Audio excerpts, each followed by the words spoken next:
Good afternoon and welcome everyone to our New York Archives Magazine online speaker series. I'm Josie Madison, editor of New York Archives. Today, we're recognizing Earth Day, which happened yesterday, but we're celebrating today. And I'm joined by Maria VanWie, editor of the Conservationist magazine, a New York State-focused magazine published by the Department of Environmental Conservation. Holding a BFA in graphic design, Maria has been with the DEC for the last decade, working on graphic design for a variety of department publications, including The Conservationist. In 2022, Maria was honored to accept the role of managing editor for this New York State legacy publication. A lifelong appreciation for both art and the environment have made her position nothing short of a dream job. From curating each issue's content schedules to production and fulfillment, no 2 days are the same for Maria. And just a little background about me. I've been the editor of New York Archives since 2013. I hold a master's degree in childhood education from the College of St. Rose and a doctorate in American history from the State University of New York at Albany. I'm a believer in the value of making history accessible to all audiences and in the power of research in archives to shape our understanding of our past and present. I would argue that without archives, we really can't know anything about where we've been or where we're going. Being involved in producing New York Archives and working with a dedicated and talented team to do that has been one of the great joys of my professional life. Maria and I will be talking about New York Archives and The Conservationist, which are the two magazines published for a general audience by state agencies to bring awareness to issues that affect and define the past and present experiences of New Yorkers. So a little housekeeping, we'll save a little time at the end of our presentation for some questions. So you can feel free, those of you who have joined us, to submit your questions throughout the presentation using that Q&A box at the bottom of your screen. A little caveat about the question and answer. Maria and I are not necessarily experts in the content that we'll be presenting today. We're editors and we rely on our authors for that kind of content area expertise. But if you have questions, certainly about our publications or about how you can subscribe, or if you're interested in submitting articles to our publications, we can certainly answer all those questions. So the first thing I want to do is play a little video about the Archives Partnership Trust, which is the nonprofit arm of the New York State Archives, and it's committed to helping preserve and make accessible the archives of the state. New York Archives Magazine, which we'll talk about in some more detail after the video, is one way that the Trust fulfills this mission. So I'm going to go ahead and share my screen, and hopefully this will come up for everybody.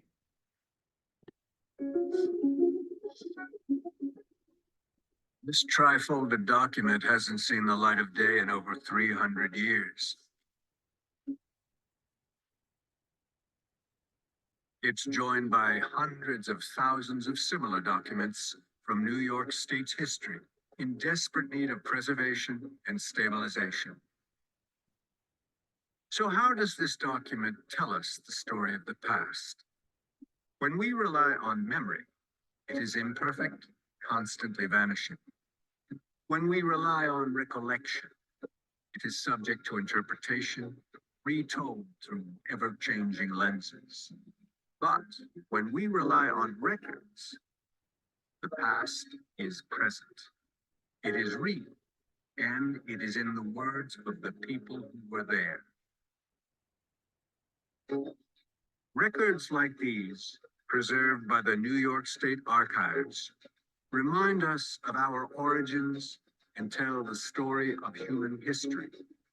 They are records that, without preservation, silence the voices that weave our state's rich tapestry, that give purpose to our ways of life. Their paths are our paths. They help us remember who we are.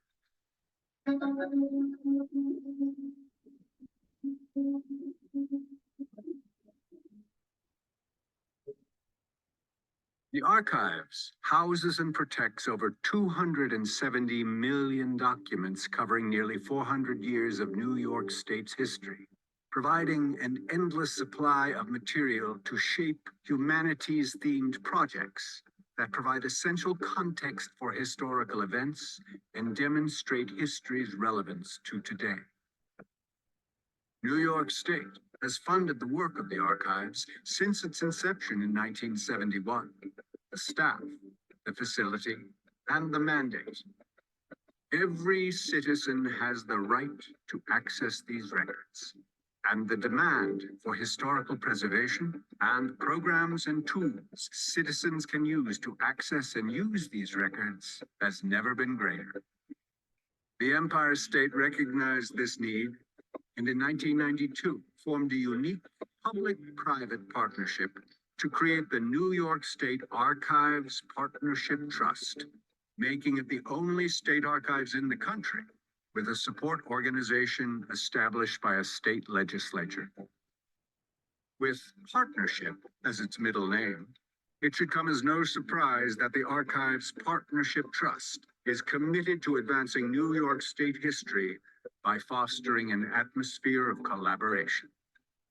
It is because of the generosity from our family of supporters that we have a proud and strong statewide network of committed community and cultural organizations, schools, and libraries, helping build programs that tell New York's stories and preserve priceless resources for all New Yorkers. Our education initiatives like ConsiderTheSourceNY.org help train educators to use primary source documents in the classroom and put them in the hands of students of all ages. Our Larry J. Hackman Research Residency Program offers teachers, graduate students, and researchers support to conduct research at the State Archives. Our award-winning New York Archives magazine, celebrating over 20 years in publication, provides primary source-based articles connecting general readers to the rich and diverse history of New York State and its people. Our New York Archives magazine speaker series highlights authors, historians, and other experts who keep the rich and diverse voices of our history alive. Preservation funding secured by the Trust has helped preserve exquisite records documenting important events such as court cases against loyalists, urban renewal efforts across New York State, and the governing of the New Netherland colony. Finally, the Trust's signature statewide program, the Empire State Archives and History Award, recognizes the contributions of a national figure who advances the understanding and uses of history within our society. Laureates have included an illustrious list of historians, documentarians, and actors. These are just a few of the many initiatives currently underway at the Trust. Whether you are interested in Dutch documents from New Netherland, artistically drawn maps chronicling the construction of the Erie Canal, screenplays from Hollywood's golden age, or maybe you are the family genealogist or a classroom educator looking for primary sources, the State Archives has a piece of New York history for you. And through the work of the Trust, the archives will be able to continually expand access to these documents and innovative historical programs well into the future. There is no more important work than telling the stories of the past, looking backward to ensure we never forget the lessons of our shared history and tell our stories so we can understand the impact of our voices on the future.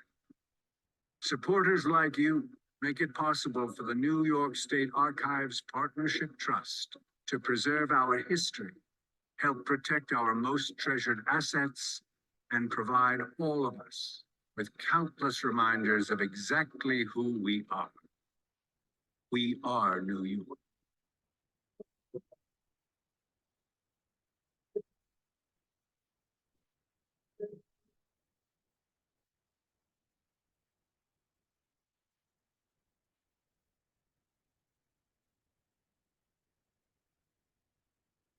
Okay, so that was just a little background about the Trust.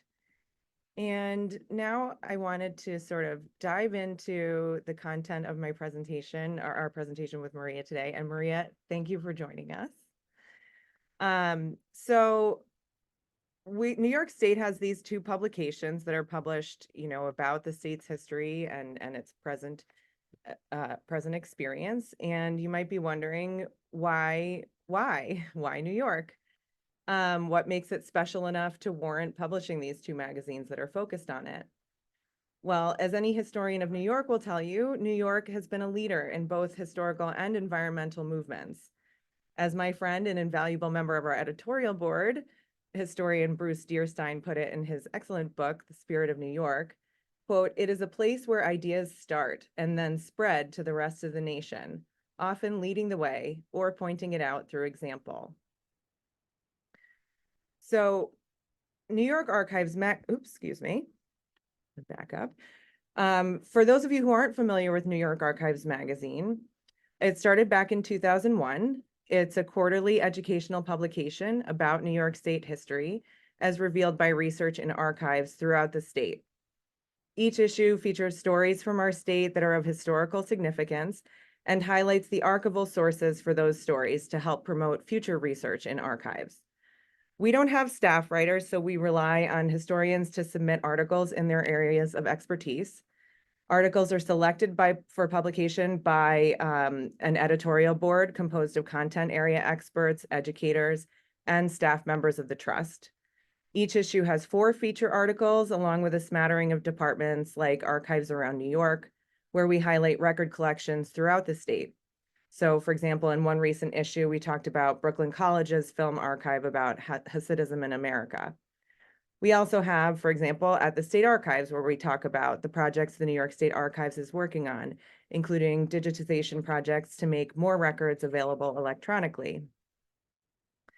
The magazine also comes with our new companion publication that we're really excited about, New York Archives Junior, which is designed for students in grades 4 through 8.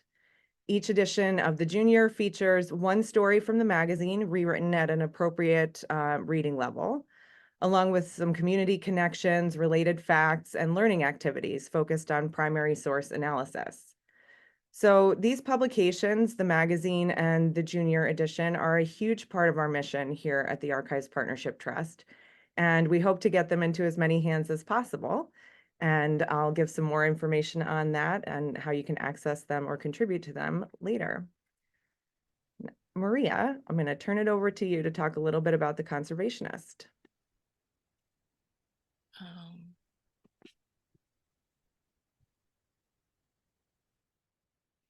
Okay, sorry, I was having a little technical difficulty. So Josie, thanks so much for having me today. It's great being here. Both of these publications are so important to New York State. It feels good to be able to get the word out and let people know about the type of content that they can expect from our team. So to start from the beginning, the Conservationist was established in 1946, although there's a copy from 1912 that some may argue was actually the first issue of the magazine. But for now, we'll go with 1946. So this year means we mark the 78 years of continuous publication, something we're really proud of here. Our content comes from both internal DEC employees and outside contributors. Our magazine is completely designed in-house by our talented team of designers. Each issue is published bi-monthly, with the last issue of the year being a stunning wildlife calendar. So how the magazine's structured, it's varied over the years, but the same stronghold is true, that we bring nature to your door. So that's a slogan that's been paired with the Conservationists for years. Some topics include fishing, hunting, wildlife, outdoor recreation, recycling, water quality, air quality, and climate change. We pride ourselves in being the source of all the latest information from our dedicated biologists and engineers. The DEC has one central office here in Albany. That's where our magazine team is centrally located. And then we have 9 regional offices across New York State. We even have an office that's completely dedicated to marine resources in Long Island. So while our team is centralized here, we do work with outside contributors all across the state.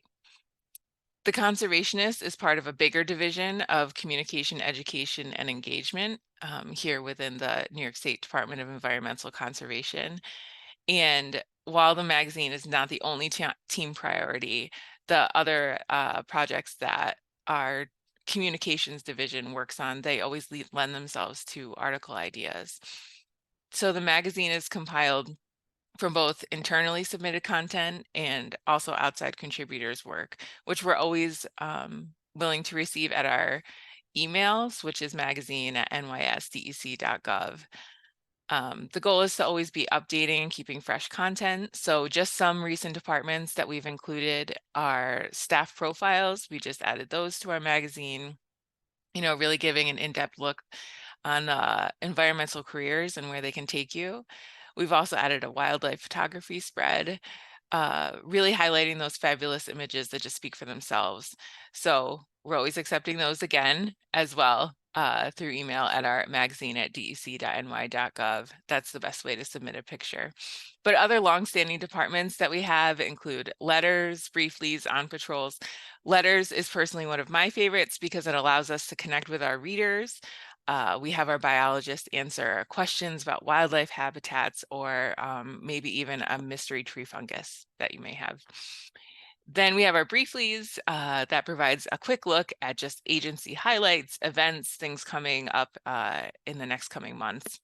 While on patrol details real life experiences for our ECOs and forest rangers, stories that have occurred in the previous 2 months.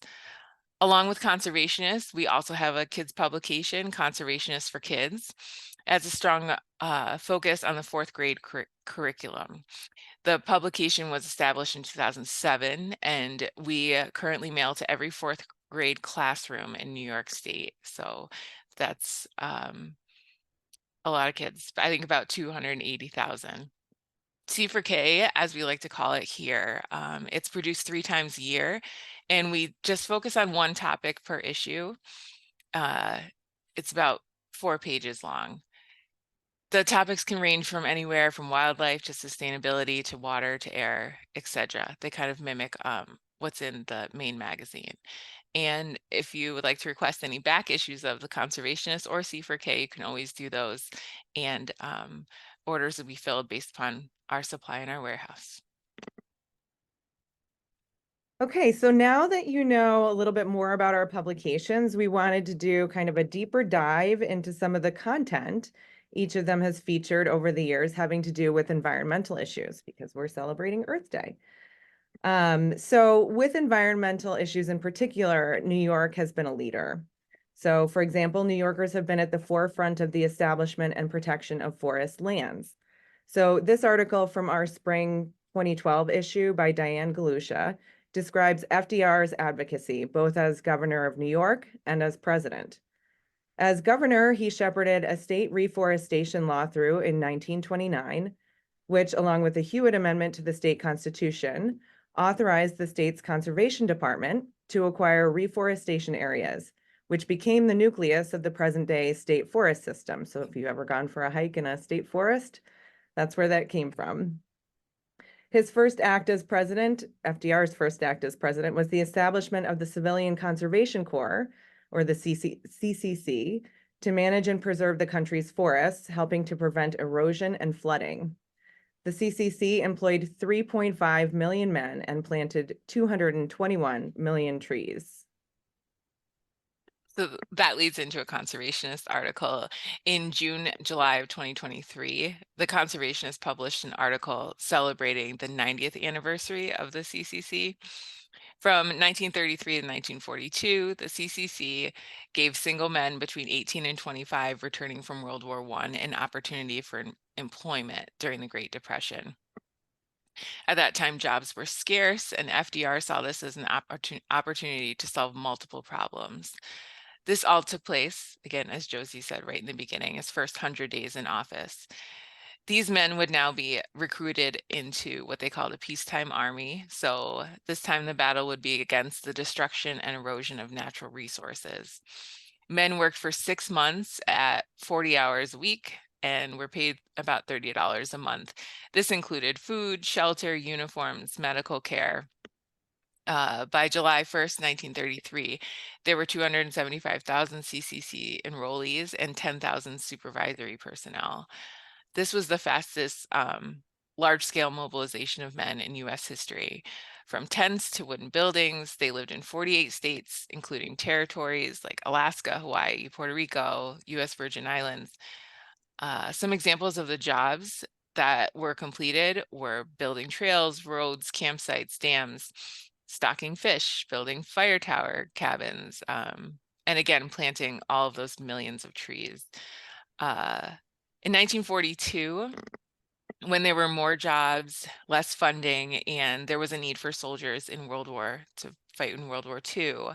So the CCC disbanded, but in total, there were more than 3 billion trees planted, and they were instrumental in creating 94 national parks and 741 state parks. So perhaps most famously in the environmental history area, New Yorkers established a clause in our state constitution in 1885 that designated that state forest lands in certain counties in the Adirondacks and the Catskills be, quote, forever kept as wild forest lands. So that's our famous Forever Wild clause. In 1892, New Yorkers created the Adirondack Park.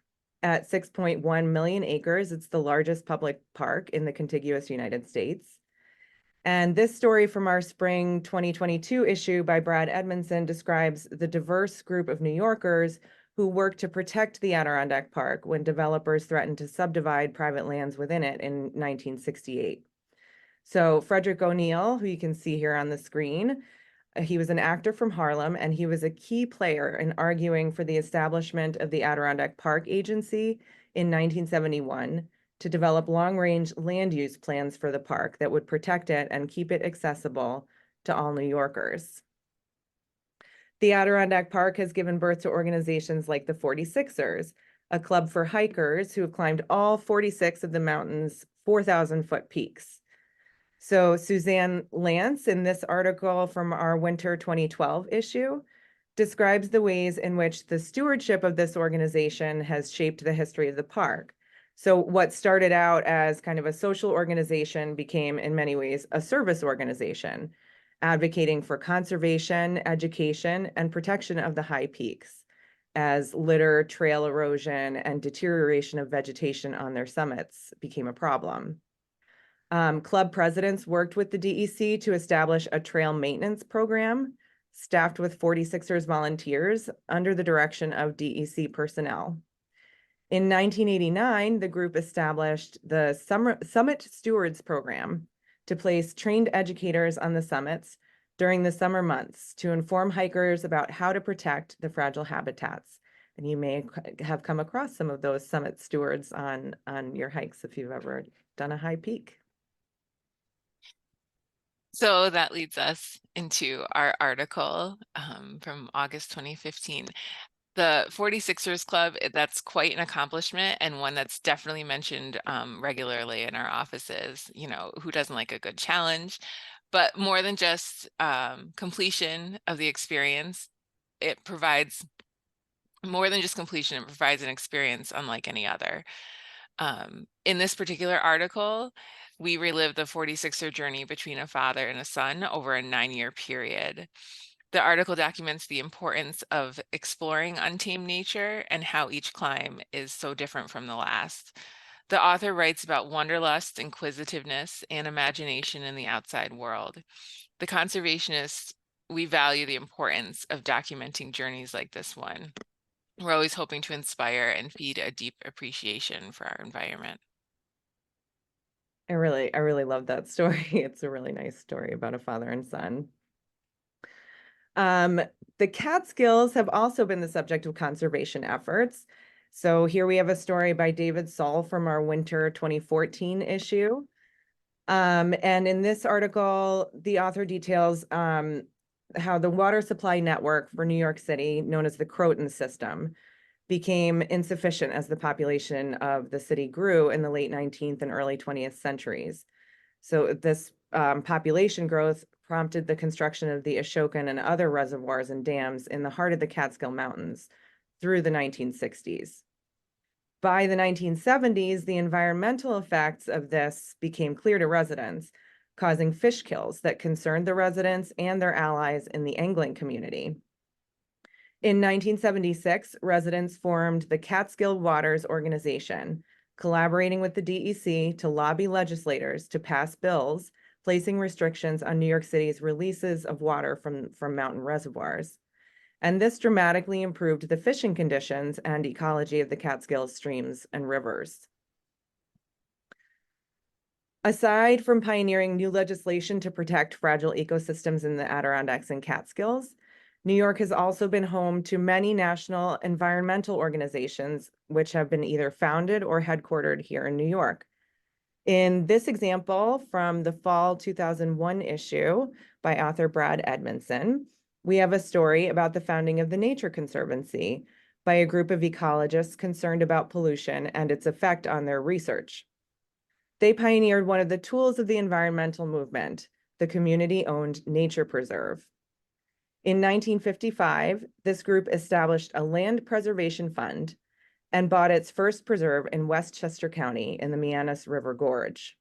10 years later, in 1965, another group of concerned New Yorkers established in a case in the Second Circuit Court of Appeals that their group, the Scenic Hudson River Preservation Conference, had legal standing to sue a utility company, Con Edison, to stop its building plans at Storm King Mountain.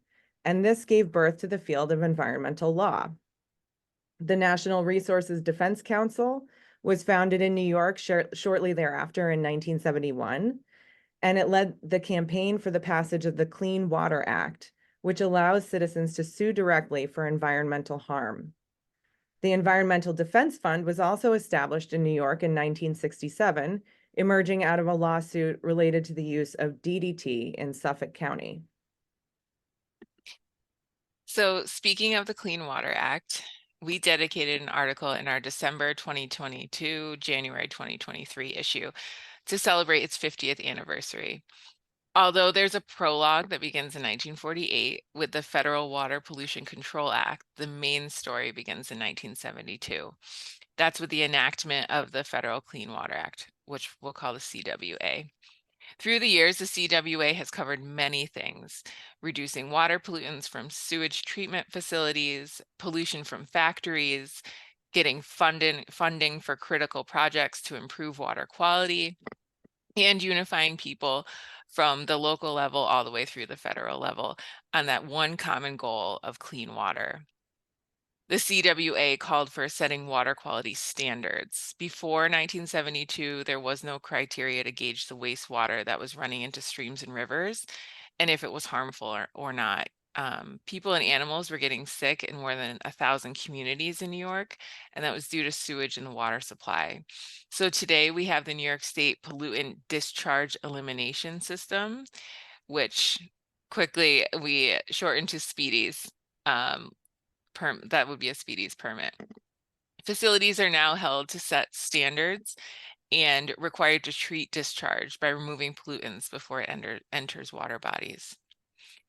In another article, in addition to the Clean Water Act, we've also dedicated articles to DEC's partnership with land trusts to protect public drinking water.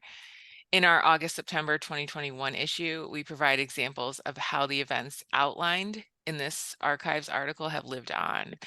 So these changes made in history, they're still making a positive impact today. Clean water is something that we all need, but yet many don't know where it comes from.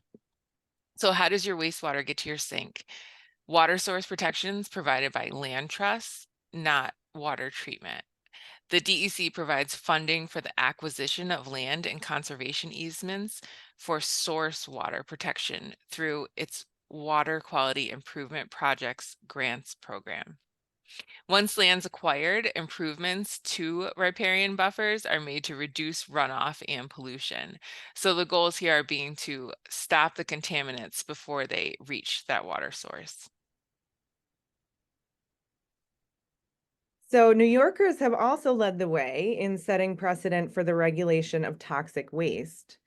In 1976, Niagara Falls was the site of a heated battle between citizens and corporate interests over the disposal of toxic waste. as this article in our summer 2021 issue describes. So the dumping of toxic waste in Love Canal led to a variety of troubling health problems for local residents.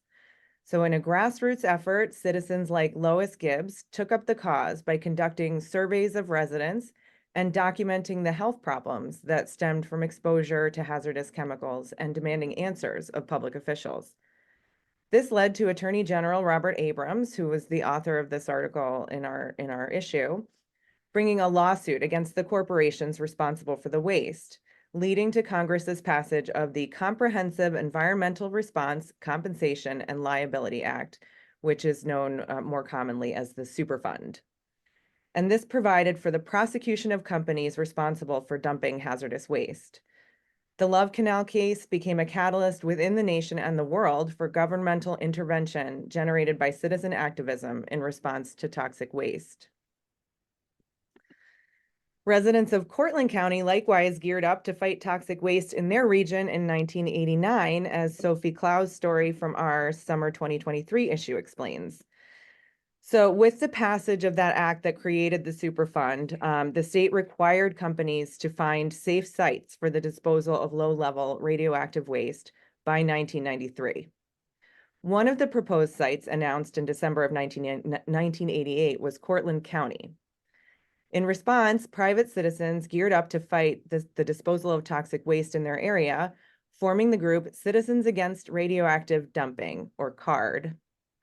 And they employed methods of civil disobedience, staging protests, sometimes wearing costumes that caught the attention of the media and publicized the organization's cause. So for example, at the bottom of the screen, you can see a CARD member wearing a woodchuck costume, which was a response to a siting commission representative's comments that Cortland residents were simply being, quote, a bunch of woodchucks. And as somebody who grew up in a rural part of New York State myself, I heard that term a lot growing up, and I was really tickled to see how they were able to kind of use it to, make light of it and use it to their advantage in advancing their cause. Their efforts resulted in legal challenges to the federal law requiring states to provide for the disposal of low-level radioactive waste generated within their borders. The U.S. Supreme Court eventually ruled that the federal government could not compel the states to do so, and the siting commission that had initially identified the sites in Cortland County, among other areas, was disbanded. So to piggyback on top of that, the Superfund that's still used today. In our August-September 2022 issue, we covered one such site in detail, the Zeus Fastener Company, that was in West Islip, Suffolk County. From the identification all the way through the cleanup, readers got to have an inside look on how our agency tackles these enormous projects.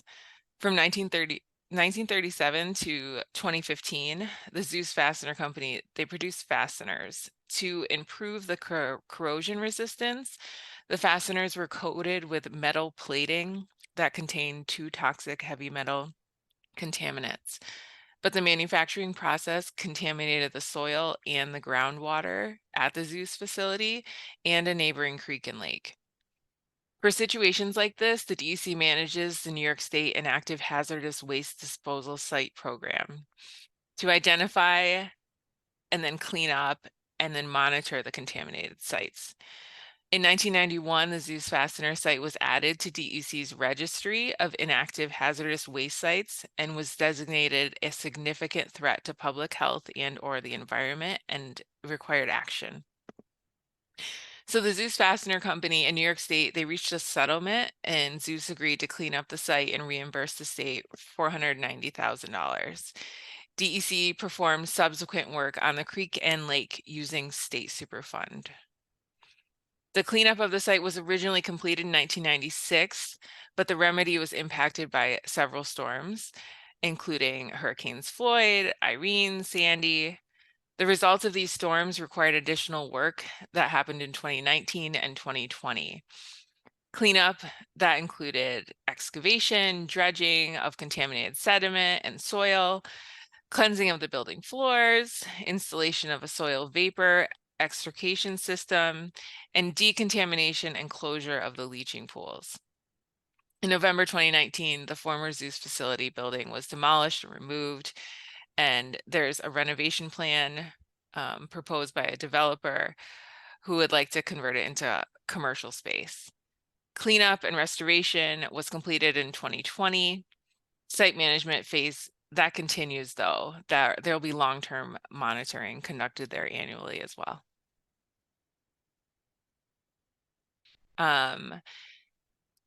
Switching on to another focus on the power of the people. We took that from our February and March 2022 issue with our article entitled Your Voice Matters.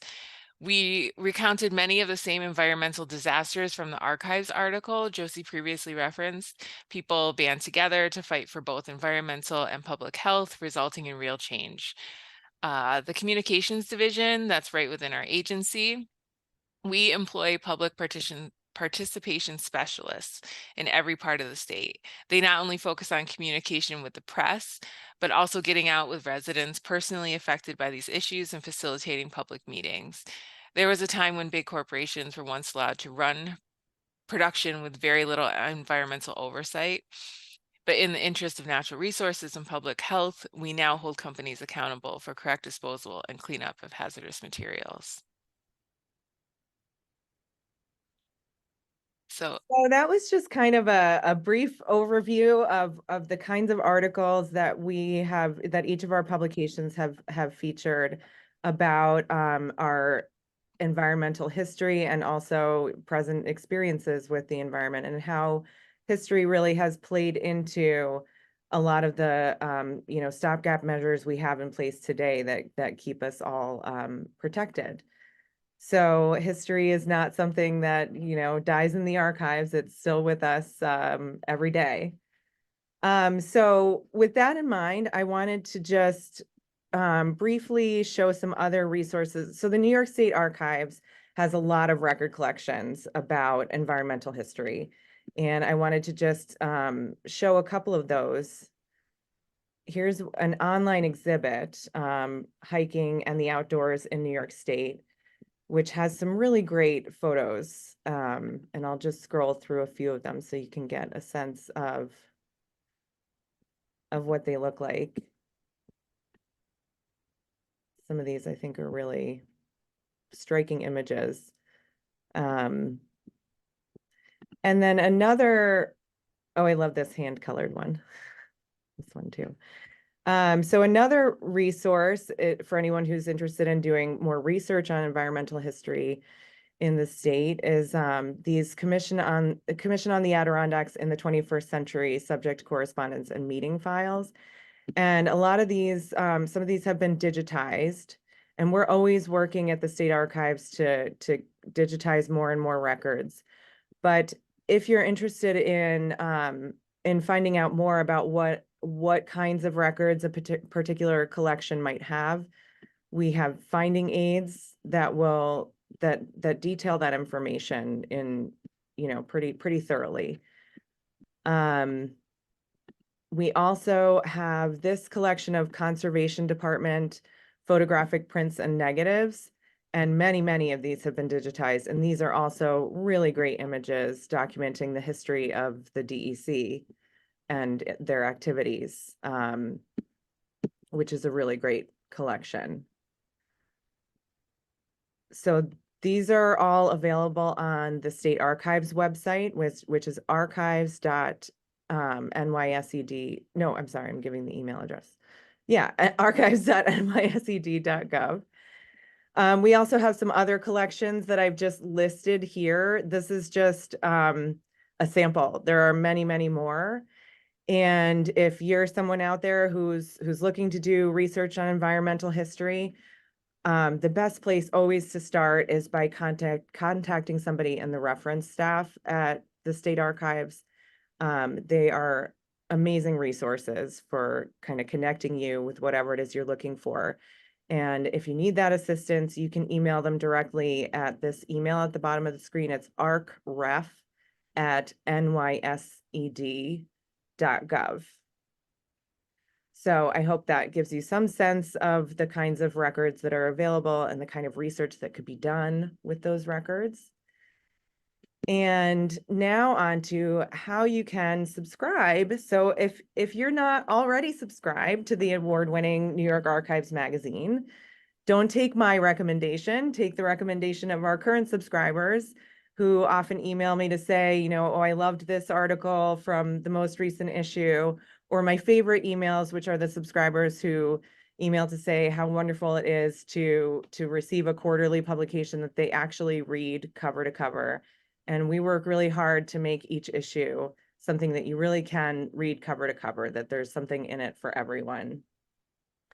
Again, each issue includes those 4 features and a few departments, and the New York Archives Junior that's proving to be so popular with students and kids, my own included. The magazine is also available as a digital edition, so you can subscribe to both the print and the digital versions for $50, or you might want only the digital, which only costs $20 for the year. So whatever you like best, there's an option for you. We also offer discounts for seniors, educators, and students, and there's also a little discount for signing on for a 2-year subscription.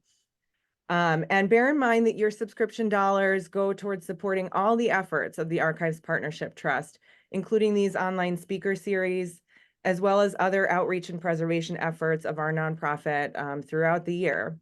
I also think a subscription to New York Archives makes an excellent gift, and it takes care of most of my holiday shopping every year, so check and done. And so you can subscribe. So I've put the link up on the screen. You can also scan this QR code if that's easier for you. You can call us to subscribe, and that phone number is 518-473-7091. If you're interested in submitting an article, we're always happy to take submissions. We do have some editorial guidelines, and those are up on our website to help sort of guide your writing process. And if you're interested in any back issues, maybe you really loved one of the articles that we talked about today, we have those available as well, and you can find them on our website also. I've put the link up on the screen to help you find that. How about the conservationist? So then it's my turn. So we would love to have you subscribe to our publication. A lot of our readers subscribe for many years, and it's a tradition in their family to keep passing down the subscription. The more years you subscribe for, we have a 1, 2, 3-year subscription, the more of a discount you receive. This is 7 issues for $12 for the year. And we offer a student discount as well. That's only going to be $8 a year. If you'd like to subscribe just to our digital edition, that's going to be half price at only $6 for the year. Every print subscription does include the digital edition as an added bonus. As long as you give us an email address, we are happy to send that to you. And you can subscribe through mail. You can subscribe through our website. You can feel free to use that QR code. You can call us Monday through Friday, 8 to 5 at our 1-800 number listed on the screen there, and we can get you set up with a subscription. Our team is happy to answer your call, and we like to hear from new subscribers all the time.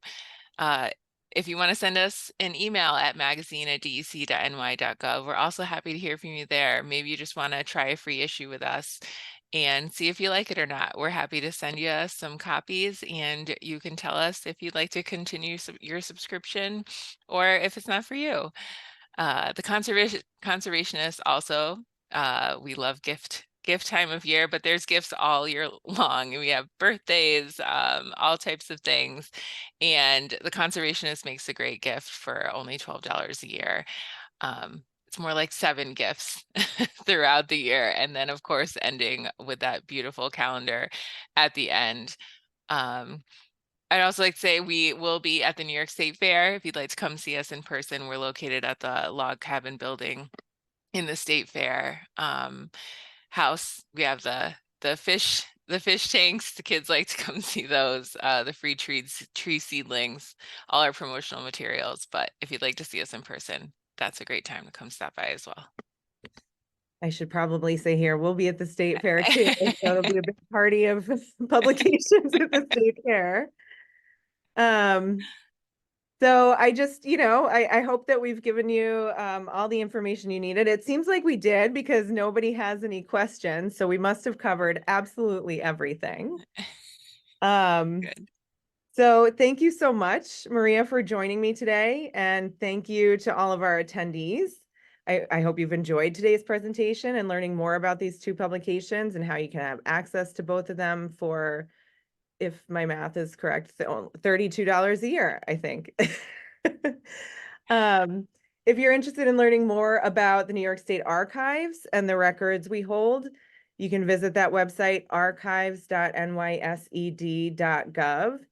And if you want to know more about what the Archives Partnership Trust does, that website is nysarchivestrust.org. If you're not sure if New York Archives is for you and you would like to get a free copy of that to try it out, give it a test run, please email us at aptrust@nysed.gov and we'll get that right out to you. And there's a question. Oh, no, it was wonderful. Thank you. We'll take that as well. Yeah, I like that question. Okay, and then lastly, please join us on May 21st at 12:30 for our next online speaker series, a genealogy workshop. So professional genealogists Jane Wilcox and Pamela Vittorio, along with archivist John Diefendorfer, will be answering your burning questions about where you can look to find information about your family history. Please submit your questions in advance to aptrust@nysed.gov. And you can find more information or register for that program again at our website, nysarchivestrust.org. Maria, thank you so much. It's really been a pleasure. My pleasure. Can't wait to see you at the fair. See you at the fair. Thanks a lot.